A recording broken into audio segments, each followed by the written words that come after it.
Assalamualaikum warahmatullahi wabarakatuh. Selamat sore sahabat rumah baca di mana saja berada. Hari ini bincang sore Ramadan kita berdiskusi tentang tips menulis karya ilmiah bagi anak sekolah. Nanti akan disampaikan oleh seorang kepala sekolah dari Sumatera Utara. Beliau bernama Roy Siagian. Beliau adalah kepala sekolah SMP Negeri 1 Siantar Naromunda. Pak Roy Siagian ini adalah seorang guru IPA. Beliau sering menang di karya tulis ilmiah, begitu juga dengan siswa-siswa beliau. Sambil menunggu Pak Roy,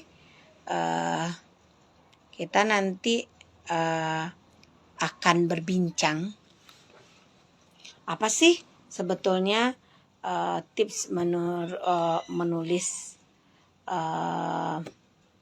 karya ilmiah bagi siswa.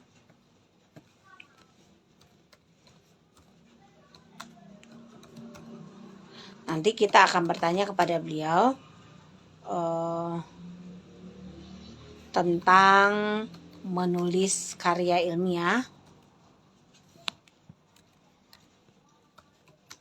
bagi siswa.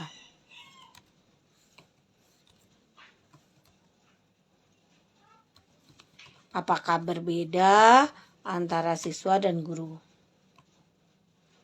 Silakan minta pertemanan Pak Guru.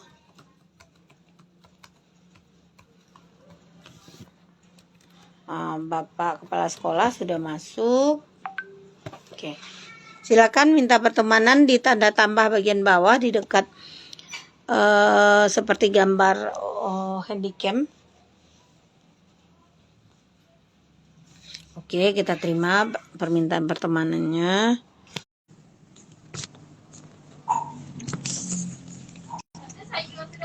Oke, kita itukan dulu ya.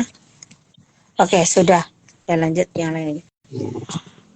Assalamualaikum warahmatullahi wabarakatuh. Selamat sore sahabat di mana saja berada. Hari ini kita akan bincang sore Ramadan bersama salah seorang kepala sekolah dari Sumatera Utara. Beliau adalah Bapak Roy Siagian. Beliau kepala sekolah di SMP Negeri 1 Siantar Naromunda. Sahabat rumah baca, sebelum kita berdiskusi dengan Bapak Kepala Sekolah hebat ini yang luar biasa membawa prestasi untuk siswanya dan untuk sekolahnya. Tema kita hari ini adalah tips menulis karya ilmiah bagi anak sekolah. Bukan bagi guru loh sahabat, tetapi bagi anak sekolah. Sahabat di mana saja berada, baik nanti yang mau nonton ulang atau yang live nanti bersama kami, rasanya rugi sekali kalau kita tidak bertanya nantinya. Jadi sahabat boleh bertanya, karena kita tahu menulis karya ilmiah yang dilakukan apakah sulit nanti untuk anak atau bagaimana. Tapi sebelumnya yuk kita memperkenalkan terlebih dahulu siapa sih Pak Roy ini? Karena di sini juga ada kepala sekolah SMP yang masuk nih. Kebetulan Bapak Roy juga kepala sekolah SMP. Yuk kita dengar perkenalan diri dari Pak Roy. Silakan Pak Roy. Oke, selamat sore. Terima kasih buat Bu Sri yang sudah memberikan kesempatan kepada saya untuk bergabung berbincang-bincang di live IG kita hari ini di Rumah Baca Anak Negeri. Saya ucapkan selamat melaksanakan ibadah puasa buat Bapak Ibu sekalian. Perkenalkan, nama saya Roy Siagian. Saat ini saya bertugas sebagai Kepala SMP Negeri 1 Siantar Naromunda, Kabupaten Toba, Provinsi Sumatera Utara. Saya adalah lulusan dari Universitas Negeri Medan, yaitu jurusan kimia, dan juga saya mengambil administrasi pendidikan. Dan saat ini saya adalah guru penggerak angkatan keempat. Saya sudah lulusan dengan guru penggerak angkatan keempat, dan saat ini saya juga dipercaya sebagai kepala sekolah penggerak untuk angkatan yang ketiga dari kabupaten kami. Dan satu lagi, beberapa aktivitas yang sudah saya laksanakan yaitu dari tahun 2013 saya adalah sebagai pembina karya ilmiah remaja, membina karya ilmiah remaja mulai tahun 2013 di tingkat SMP dan sudah mengikuti berbagai ajang lomba mulai dari kalah, menang, seri dan menjadi juara tingkat provinsi, kabupaten, juara nasional juga sampai menjadi juara tingkat dunia kita buatkan melalui karya ilmiah. Makasih, itu mungkin perkenalan saya Bu Sri. Luar biasa, Pak Roy. Eh, kita langsung saja. Saya pernah mendengar satu satu contoh Pak Roy. Pak Roy ini pernah membawa siswanya ke tingkat dunia. Itu apakah karya ilmiah siswa atau karya ilmiah guru? Bisa dijelaskan, Pak? Oke, terima kasih. Pertama sekali saya coba membimbing karya ilmiah untuk siswa pastinya. Untuk remaja itu mulai tahun 2013 yaitu di LIPI, RKIR LIPI dulu. Lomba karya ilmiah remaja LIPI, yang diadakan oleh LIPI tahun 2013. Ya tentunya menulis artikel ilmiah itu agak ada kesamaan dengan membuat kita skripsi dulu.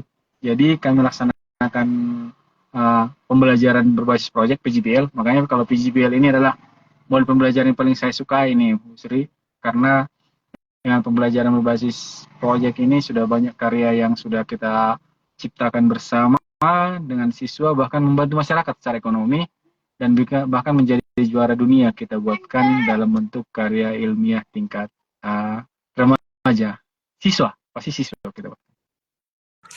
Luar biasa.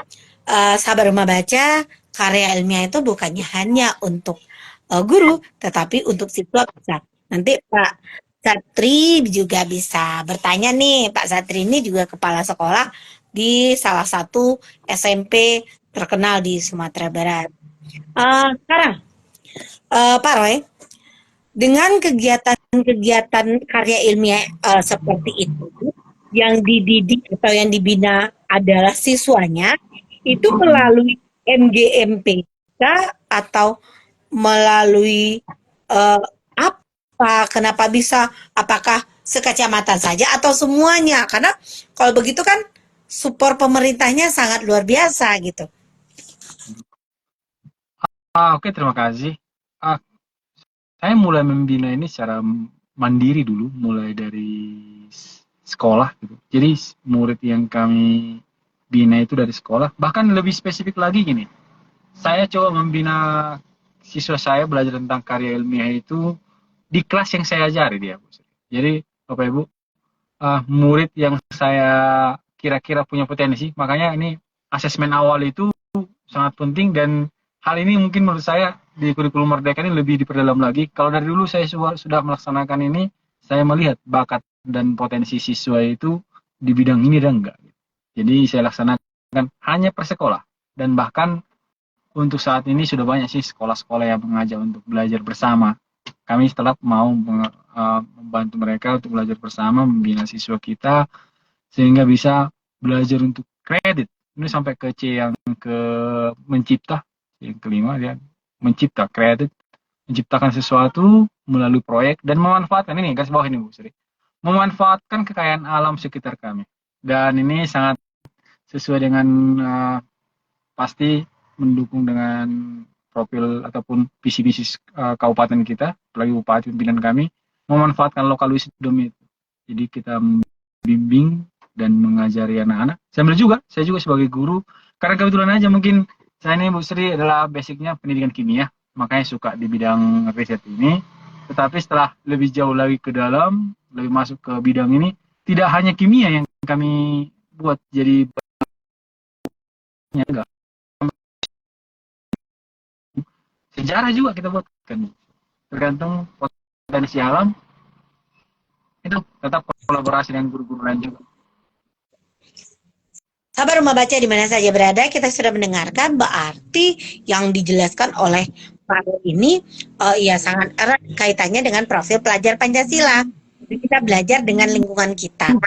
Nah, di P5 itu kan kita belajar bagaimana sih ya local wisdom.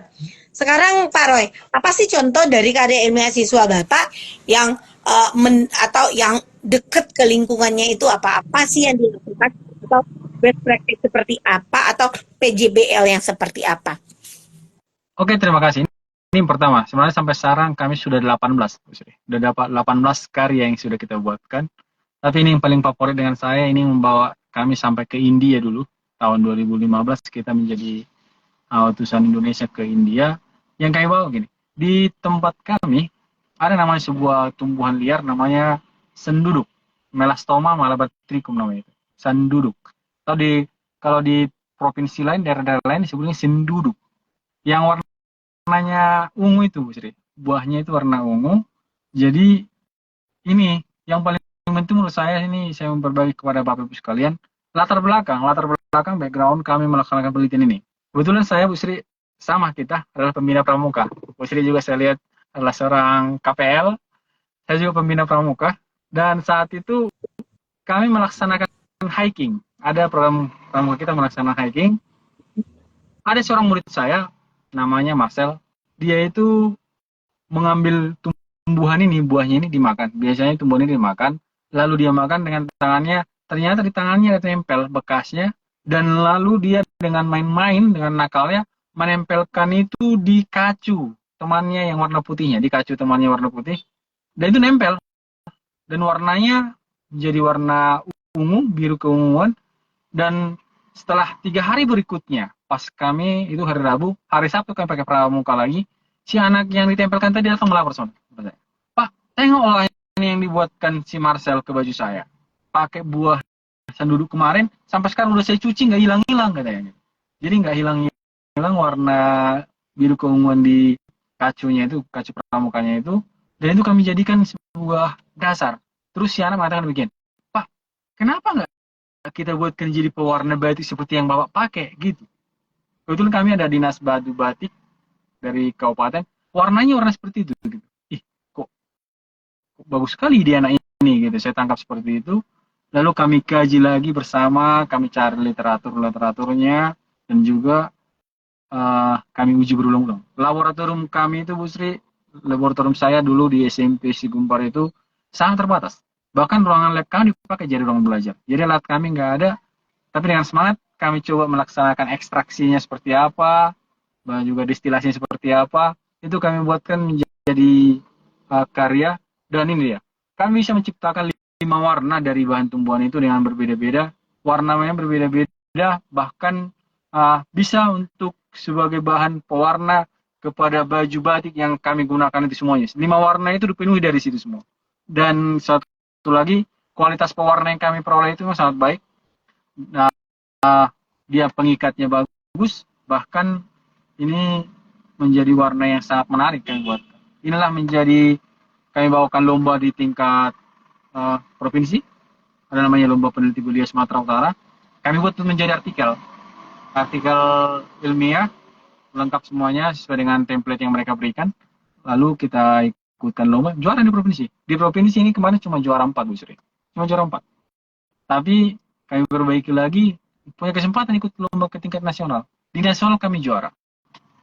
Dan di nasional juara, dan semangatnya di Jogja saat itu, dan kemudian menjadi delegasi ke tingkat dunia di India, dan di sana kita menjadi juara bersama 2 orang jagoan saya itu, dan mereka sudah tamat sekarang, sedang kuliah saat ini di Jawa sana, dan menurut saya ini apa yang kami lakukan itu sangat bermanfaat. Saya senang dengan mereka, bermanfaat sekali buat mereka saat ini. Luar biasa sahabat. Jadi intinya semua impian bisa menjadi kenyataan jika kita memiliki keberanian untuk mencoba. Karena dari kegiatan pramuka kita mencoba dan mencoba, akhirnya bisa. Kita tidak harus, karena kan Pak Roy ini ceritanya kayak gini nih sama saya, tidak punya lab, tetapi bisa loh seperti tidak punya lab yang lengkap, berarti ada apa? Berarti segala sesuatu dalam keterbatasan kita harus berjuang. Karena jangan pernah berhenti untuk melakukan yang terbaik hanya karena kita tidak mempunyai apa-apa. Tetapi kita harus mempunyai ide dan mempunyai semangat. Bukan begitu ya Pak Roy? Ya, sangat. Apalagi kami kan di daerah terpencil ya kami. Saya berada di daerah terpencil, dan juga murid-murid saya itu rata-rata ekonomi ke bawah mereka. Jadi bahkan satu hal masalah kemarin itu yang agak besar kami pecahkan bersama, kita lomba di tingkat nasional dan provinsi itu masih bahasa Indonesia. Tapi ketika udah masuk ke tingkat dunia, maka kan pasti full English semuanya gitu. Di sanalah mungkin ujian sebenarnya saya rasakan. Tapi satu hal yang bisa membuat saya bangga, murid kami itu sangat semangat untuk membuka diri belajar hal-hal baru. Dan bahkan hanya hitungan bulan kemarin prepare-nya, belajar bahasa Inggrisnya, mereka betul-betul all out sekali, ya bisa. Dan juga untuk dari segi alasan-alasan untuk menghentikan kami sebenarnya banyak sekali. Banyak sekali tantangan untuk supaya tidak usah stop aja di sini gitu. Tapi itu makanya saya punya istilah ini Bu Tri dan juga teman-teman lain yang menonton live ini, mana untuk suksesnya sebuah pendidikan itu dibutuhkan kerjasama antara pentahelix pendidikan. Pentahelix pendidikan dari pemerintah kita, kemudian Bapak Ibu guru, orang tua, ada media dan juga pemerhati pendidikan dan akademisi. Disinilah kami merasakan manfaat itu, Tri. Saat itu saya sangat didukung oleh alumni-alumni sekolah kami. Alumni-alumni itu sangat bahu-membahu, terus memotivasi kami, bahkan membantu dalam menghitung biaya, bahkan melaksanakan untuk uji laboratorium juga kami keluar dibantu mereka. Dan juga support dari pemerintah daerah, kami sangat rasakan itu, makanya bisa sampai ke akhir. Bahkan kami juga untuk produk yang pertama kali ini diundang oleh Dinas Koperindak Kabupaten untuk membersamai pengrajin-pengrajin di daerah kami ini membuat pewarna itu. Itu makanya saya rasakan bermanfaat sekali kami buat ini. Banyaklah yang kami latih itu membuatnya dan digunakan. Sampai sekarang juga masih ada menggunakan pewarna yang kami buat ini. Dan saya kira kebanggaan tersendiri apabila kita bisa membuka mata pencaharian, membantu orang lain untuk bisa bertahan hidup dan juga hidup layak. Itu. Secara tidak langsung literasi finansial bisa kita lakukan di masyarakat dengan kegiatan pembinaan tersebut ya. Apa kata Pak Roy tadi, suksesnya suatu pendidikan otomatis adanya pentahelik pendidikan.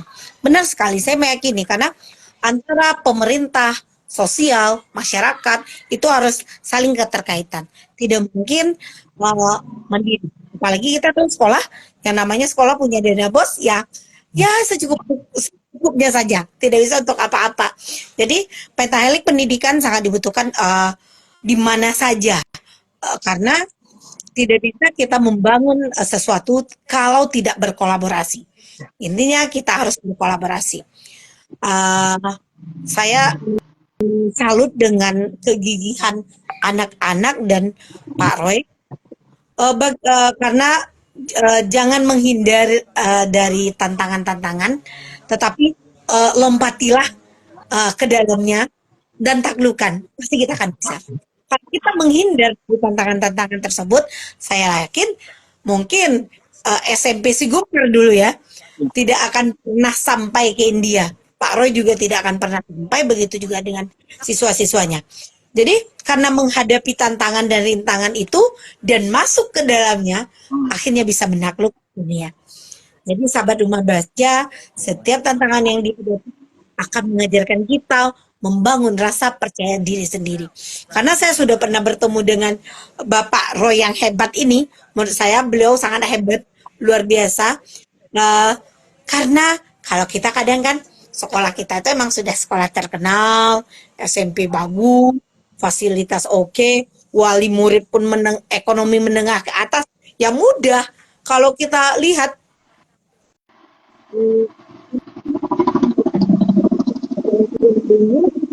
ya ekonomi menengah ke atas misalkan ya, bisalah bergerak ini iuran ini bisa. Tapi kalau udah sekolah seperti sekarang, jadi kepala sekolah, sekolahnya ekonomi menengah ke bawah, yang biasa-biasa saja, itu memang suatu perjuangan yang sangat tinggi. Karena setiap tantangan yang bisa diatasi akan memberikan keyakinan bahwa kita bisa memenangkan tantangan yang lebih besar lagi.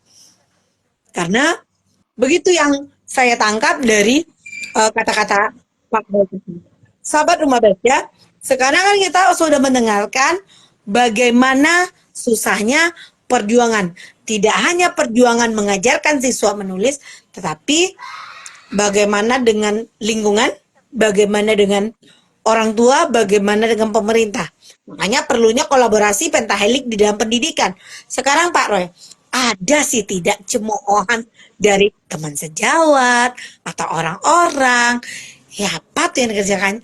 Dan bagaimana cara menghadapinya? Karena saya yakin, seperti saya membangun sebuah taman bacaan, tidak mulus-mulus saja. Ada juga tuh, apakah Pak Roy mulus saja atau bagaimana? Oke, terima kasih. Yang pasti ini Bu Sri, saya menjalani hobi. Maka ini menjadi pengabdian saya karena menurut saya seorang guru itu, saya kira sebagai seorang guru saya lebih mengatakan dan bangga sebagai seorang guru bila saya bermanfaat. Dan sisi manfaat yang saya anut saat ini adalah bagaimana ketika melihat murid ataupun siswa yang saya bimbing itu berhasil.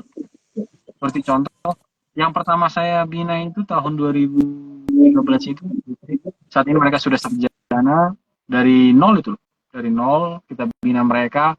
Bahkan satu hal mungkin yang menjadi boleh ajakan buat semua Bapak Ibu sekalian, kenapa perlu sekali ini KIR, karya ilmiah remaja ini kita ajarkan pada siswa.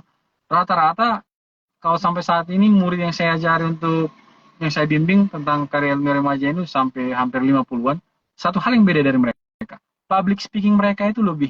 Public speaking mereka dan juga pola berpikir mereka. Pola berpikir anak-anak yang sudah kita latih dengan science method, metode ilmiah dari awal, yang pasti pola pikir mereka sudah terjamin itu. Mereka akan terhindar. Dalam pengambilan keputusan mereka itu akan lebih runut seperti mereka harus melakukan perbandingan dulu, melakukan analisis dulu. Jadi jumping conclusion itu terhindar dari mereka. Saya sangat senang dengan itu. Bahkan hal negatif yang saya alami dulu Bu Sri ketika mulai membimbing ini, saya katakan oleh senior saya dulu, bodoh sekali kamu melakukan itu. Memang ada uangmu dari situ, bahkan uangmu yang malah terbuang dengan itu.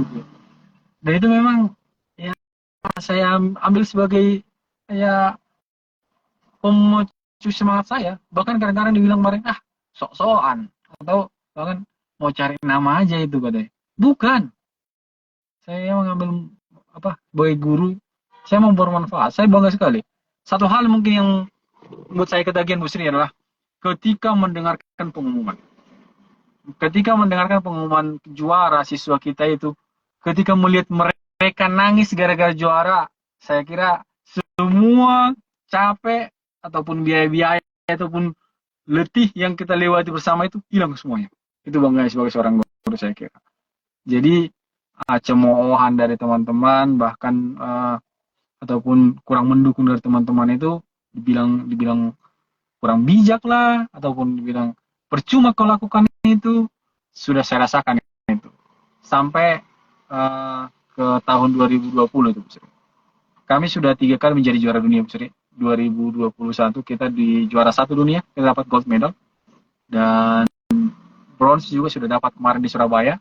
Dan ini untuk bulan April ini tanggal 24, salah satu tim saya juga, meskipun saya sebagai kepala sekolah, saya juga masih tetap membimbing karya ilmiah, artikel ilmiah ini. Saya dengan 2 orang murid saya akan menjadi delegasi Indonesia juga ke Thailand nanti. Thailand, tetap kita laksanakan dan baru kita lapor ke pimpinan daerah kita, Bupati dan Kadis sangat mendukung. Bapak itu sangat mendukung apa yang kita laksanakan ini. Maka ya saya bangga aja. Mungkin karena dengan laksanakan membimbing karya ilmiah inilah saya punya ruang bisa karya lebih luas lagi. Maka saya juga dipercaya saat ini sebagai kepala sekolah. Mungkin karena ini juga. Jadi, luar biasa. Ya, saya aja merinding ya mau ke Thailand lagi. Jadi siswa-siswa yang dibimbing oleh Pak Roy ini betul-betul bisa diandalkan karena dibimbing dengan hati. Karena apa? Mengatakan ini kan hobi, karena saya suka, karena saya ingin bermanfaat. Karena saya merasakan yang demikian, kita membuka sesuatu itu kan karena suka, karena hobi kita, karena kita ingin bermanfaat.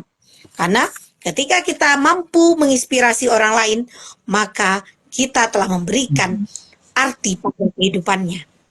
Karena karena gini, karena kita jangan pernah merasa lelah atas kebaikan karena itu menjadi bagi orang lain dengan kebaikan-kebaikan tadi. Karena yakin, kalau saya meyakini kalau kita berbuat baik, Tuhan lebih berbuat baik kepada kita. Ya seperti yang Pak Roy rasakan, bagaimana beliau mungkin jadi kepala sekolah karena selain ya dari proses guru pemula, dari guru pemula ya naiknya di kepala sekolah, karena kita sudah berproses, kita sudah berbuat. Ya, Jadi pasti. kan kita sudah berproses, kita sudah berbuat, makanya adanya kepercayaan oleh orang-orang setelahnya, akhirnya merekomendasi kita kepada orang lain. Karena kan kita juga merasakan, kita jadi kepala sekolah misalkan yang kecil. Nah, baru pikirkan seperti itu. Karena inspirasi itu bisa datang dari siapapun. Jadilah orang yang mampu menginspirasi orang lain. Kita tidak perlu menjadi orang terkenal untuk menjadi pribadi yang Ya, bermanfaat. Cukup menjadi orang baik untuk bermanfaat. Mungkin itu seringkali saya katakan. Gak perlu jadi orang terkenal, tapi kita cukup menjadi orang baik kepada orang lain. Karena meraih sukses itu bukan hanya untuk diri sendiri, tetapi juga bisa untuk menginspirasi kepada orang lain. Bisa bermanfaat untuk orang lain, itu adalah yang sukses. Untuk apa kita sendiri yang sukses, sedangkan orang lain tidak menerima kebermanfaatan kita? Alah, dia hanya sukses untuk dirinya sendiri, toh kita tidak merasakan apa-apa. Begitu kan, Pak Roy? iya, saya sangat setuju dengan itu. Seperti yang Bu Sri kakak lah ya, saya panggil kakak ya, Kak Sri katakan tadi. Eh, saya juga merasa sangat senang ketika, menurut saya setuju juga dengan guru paling tinggi itu adalah guru inspiratif, guru paling tinggi itu. Ketika murid kita sempat sudah mengatakan kepada kita, Sir, you are my inspiration, saya kira memang kita sudah masuk ke level yang sangat tinggi di sana. Dia terinspirasi dengan bagaimana kita bersikap, berbicara, keseharian kita. Saya kira di sana kebanggaan terbesar dari seorang guru.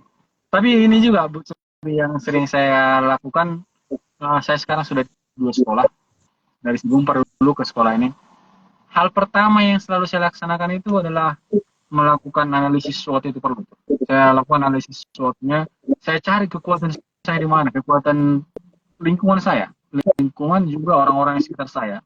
Jadi berdasarkan analisis itulah kemarin saya coba melaksanakan. Ini ada contoh kecil lagi nih Bu Sri. Sekolah saya kan agak jauh ke dalam.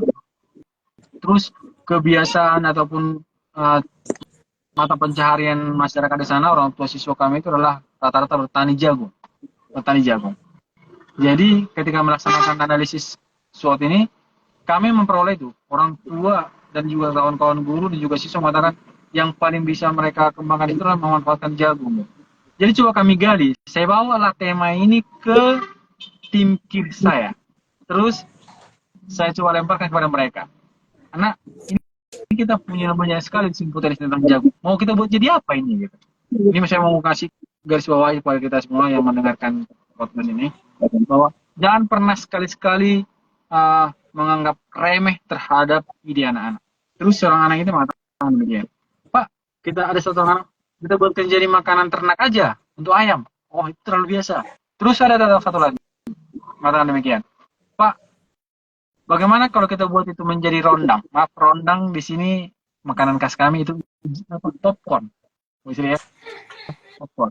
Jadi popcorn ini makanan khas di daerah kami, biasanya dijual di pesta-pesta, dibuat dari jagung popcorn ini. Terus seorang anak, oh iya, lumayan. Terus gimana? Kalau cuma buatkan popcorn aja terlalu biasa gitu. Belum ada nampak di sana inovasinya.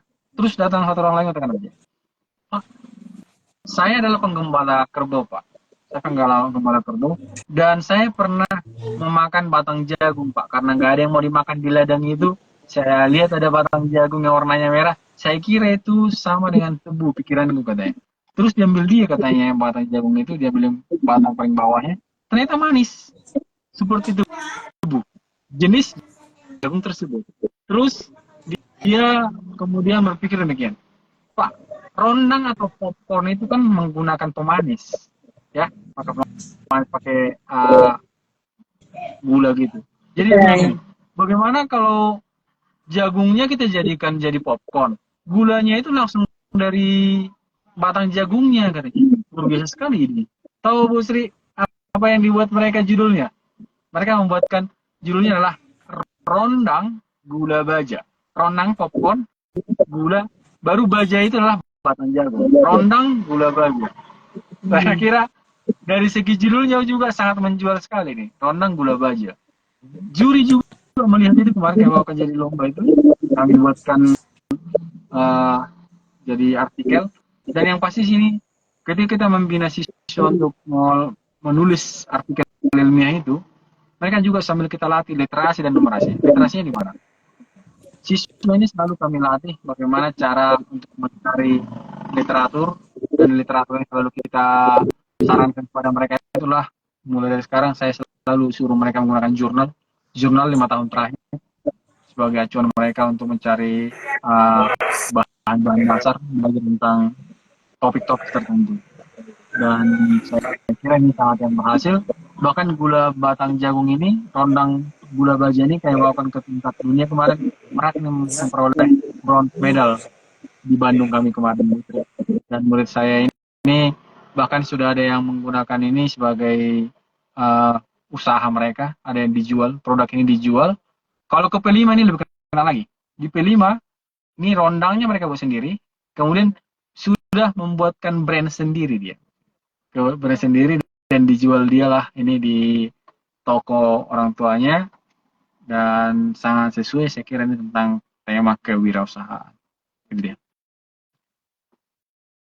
Oke, sahabat rumah baca di mana saja berada, saking penasarannya saya dengan rendang gula baja, saya langsung searching nih. Ini namanya Joshua sama Windy ya. Iya, iya. Ini langsung keluar nih.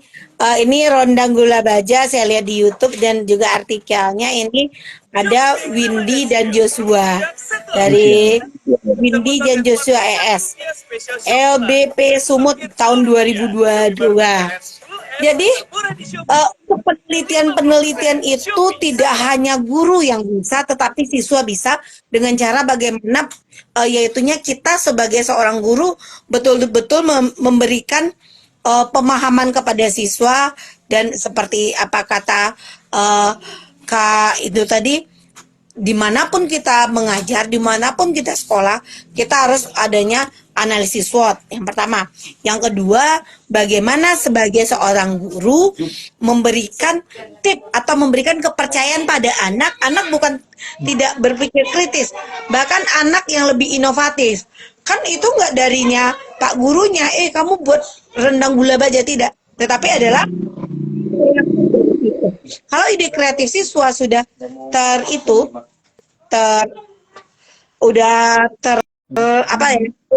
keluar, udah menginspirasi, otomatis kegiatan-kegiatan semakin mudah. Pak Roy, kalau cerita ini kayaknya sekali lagi dah saya undang lagi, nggak cukup hari ini saja, karena ini kayaknya kita bisa ngundang guru-guru IPA yang di tempat saya. Ini tips menulis karya ilmiah bagi siswa yang Bapak lakukan. Oke, terima kasih.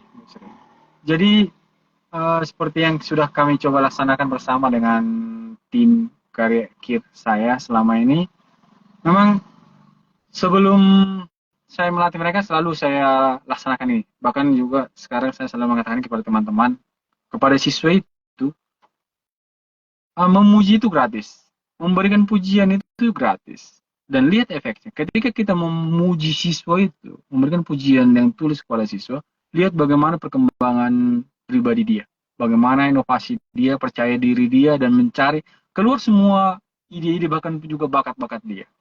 Maka ketika kami coba melaksanakan membuat artikel ilmiah ini, melatih siswa menggunakan menulis artikel ilmiah ini, selalu saya latih mereka, selalu dulu cari masalah, tema masalah yang apa yang mau kita buat.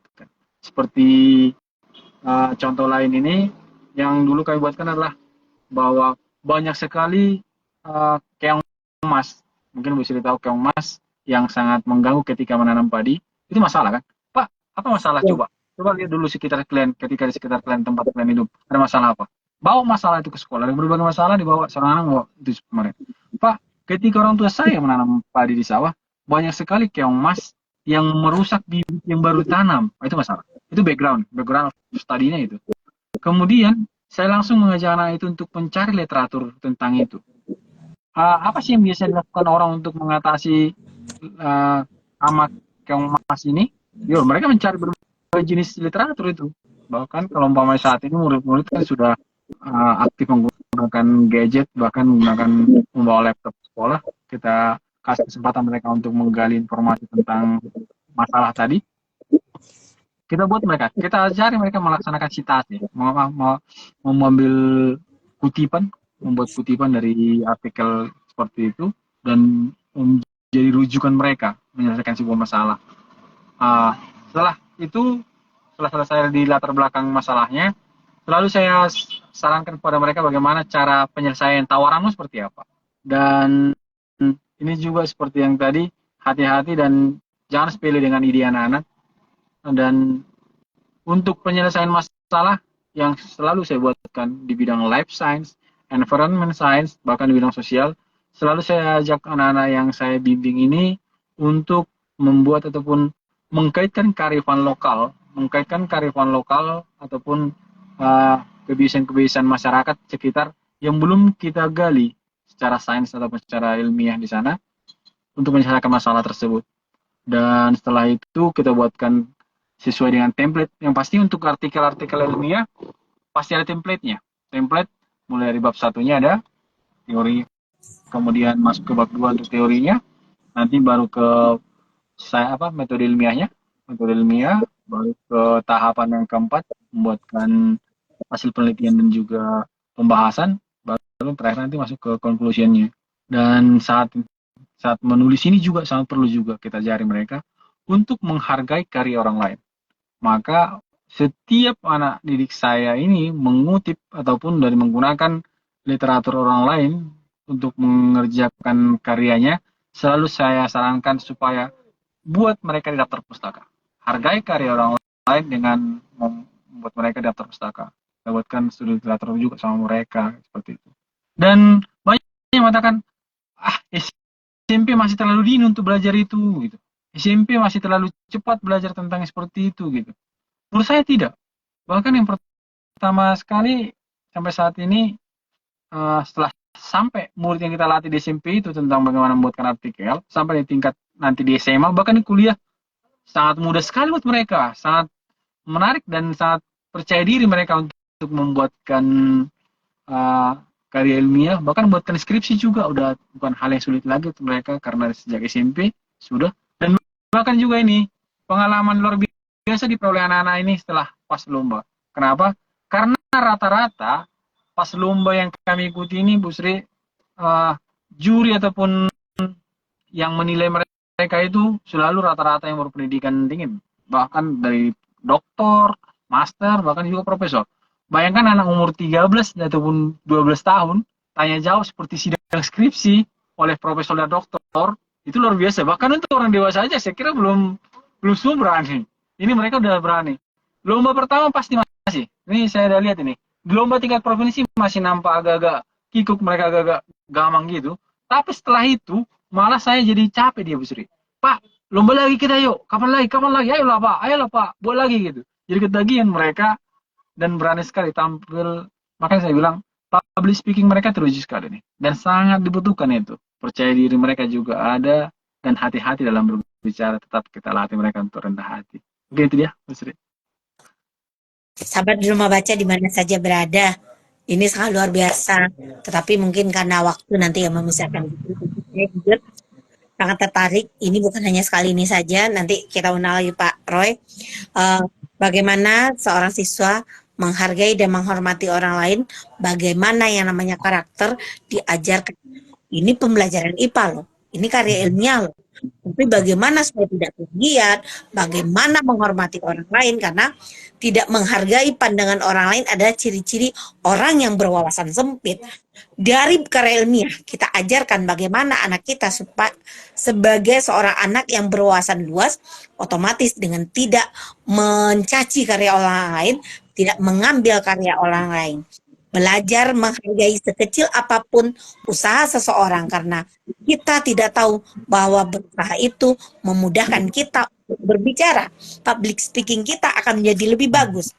Sahabat rumah baca di mana saja berada, saya juga nih belajar. Kenapa? Karena sekarang lagi S3 nih. Karena banyak nih yang lagi dipersiapkan, kayaknya bisa juga nih belajar. Ini anak SMP aja bisa berhasil sampai dunia. Ini apalagi untuk guru. Saya yakin Bapak ini akan lebih banyak ilmunya. Mudah-mudahan Bapak ini bisa berkolaborasi, bisa berbagi untuk kita, karena kita merasakan kerendah hatian dan saling menghargai kepada sesama lebih baik daripada terlihat kuat dan jago tetapi lemah. Itu yang diberikan kepada anak dari usia 13 tahun. Semoga yang Bapak lakukan lebih bermanfaat. Sebelum kita tutup Pak, closing statement-nya untuk kegiatan kita hari ini apa? Oke, terima kasih. Kembali saya buatkan untuk kita semuanya, Bapak Ibu guru sekalian, rekan-rekan pendidik semuanya, supaya lebih mengembangkan ataupun lebih bangga kita, bermanfaat bagi murid kita. Yang ingin saya sampaikan dari sisi artikel ilmiah ini adalah jangan pernah anggap sepele dengan ide-ide anak. Hargai dan berikan pujian kepada mereka ketika mereka layak dipuji. Mungkin itu aja Bu Sri. Terima kasih. Sahabat rumah baca, terima kasih atas kehadiran Pak Roy hari ini. Semoga bermanfaat untuk kita semua, baik untuk guru, kepala sekolah, dan tidak hanya untuk pengajar, tetapi untuk siswa-siswa yang ada atau yang mendengarkan kegiatan ini. Sekali lagi, selamat sore, salam literasi. Oke, terima kasih.